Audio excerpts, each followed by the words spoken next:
When you're ready to start your own project in Movie Maker, a brand new project from scratch, there's a couple of different options you have available to you. As you already know, when you launch Movie Maker, you're presented with a new blank project. That's one option. So you could shut down Movie Maker and restart it. Or if you prefer, just simply go up to the Movie Maker tab, the very first tab on the ribbon, and move down to New Project. You could also use the keyboard shortcut Control-N. Selecting this starts a brand new blank project.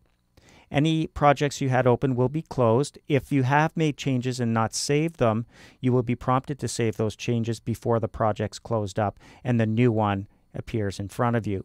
Now, a new blank project has nothing in the storyboard except for a link to browse for videos and photos you might want to add. And you'll notice there's nothing to preview in the preview pane.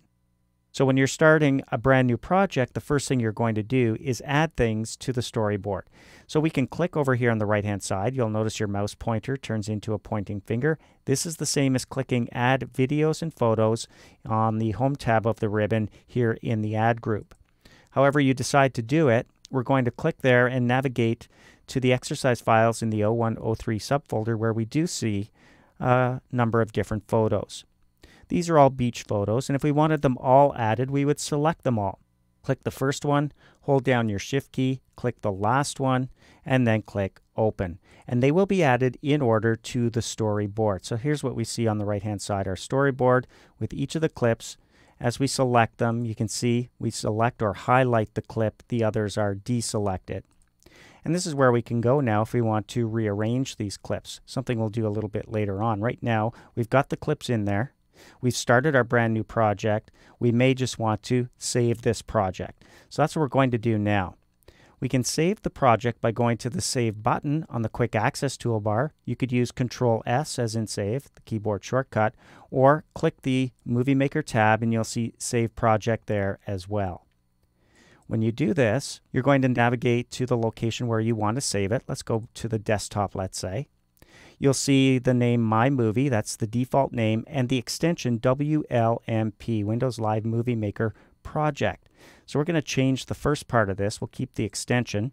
So instead of My Movie, we'll just click and drag over that and type in something different like Beach Movie.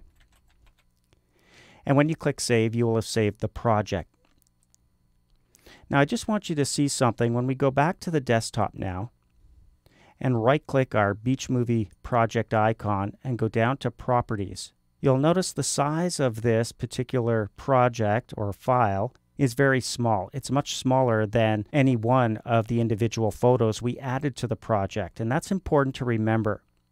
The photos we added to our project, and we'll just go back to it, have been referenced in our project. They're not actually a part of the project file.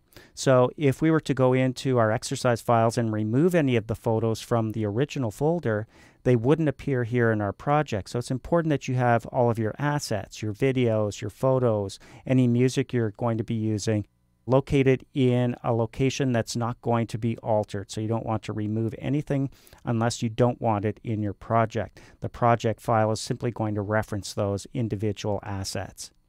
But we do have our first project created. We now see the name on the title bar, Beach Movie, and we're ready to continue adding additional photos, maybe videos, movies, and so on.